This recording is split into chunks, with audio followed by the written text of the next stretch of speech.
Assalamualaikum Sobat Dokter Lin. Saya ingin berbagi tentang salah seorang pasien lansia saya yang datang di antar keluarganya. Nah, keluhannya pada saat datang itu pusing ya, pusing, kemudian nyeri ulu hati sampai muntah-muntah. Nah, ketika saya tanya, ini sudah minum obat apa ya? Nah, saya disodorkan beberapa jenis obat-obatan. Saya lihat si nenek itu mengkonsumsi antara lain adalah obat darah tinggi, kemudian obat kencing manis, obat rematik beberapa macam, sekitar 3 atau 4 macam saat itu. Kemudian juga mengkonsumsi beberapa obat antibiotik dan penghilang rasa sakit. Itu diminumnya secara bersamaan dengan dosis yang juga tidak sesuai dengan yang seharusnya. Jadi saya berpikir, saya sempat heran, ini obat dapat dari mana ya? Karena jika dilihat dari komposisi obat yang diminum itu sangat kecil kemungkinan kalau si nenek ini diresepkan oleh seorang dokter misalnya. Ternyata benar, setelah saya anamnesa, obat tersebut didapatkan dari penjual obat keliling yang notabene penjual obat tersebut bukan dari tenaga kesehatan apalagi dokter.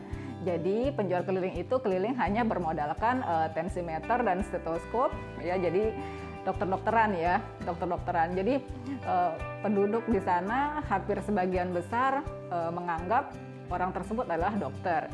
Jadi hal itu sudah biasa dilakukan. Jadi mereka sudah biasa diperiksa dan diberikan obat oleh si oknum dokter gadungan tersebut.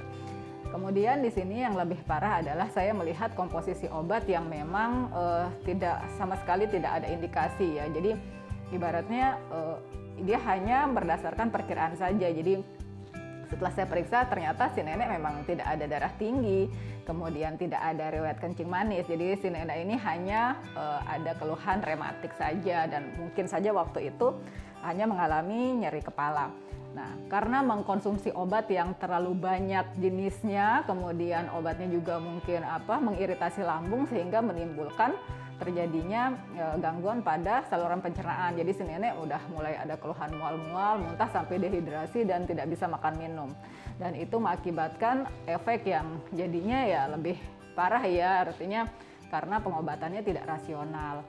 Akhirnya pada saat itu ya kita edukasi dan kita terapi untuk tidak melakukan pembelian obat yang seperti itu lagi, dan harga yang dibayarkan untuk itu juga cukup mahal ya, sekitar beberapa ratus ribu untuk obat-obatan seperti itu, dan diberikan oleh dokter gadungan juga itu sesuatu hal yang tidak seharusnya ya.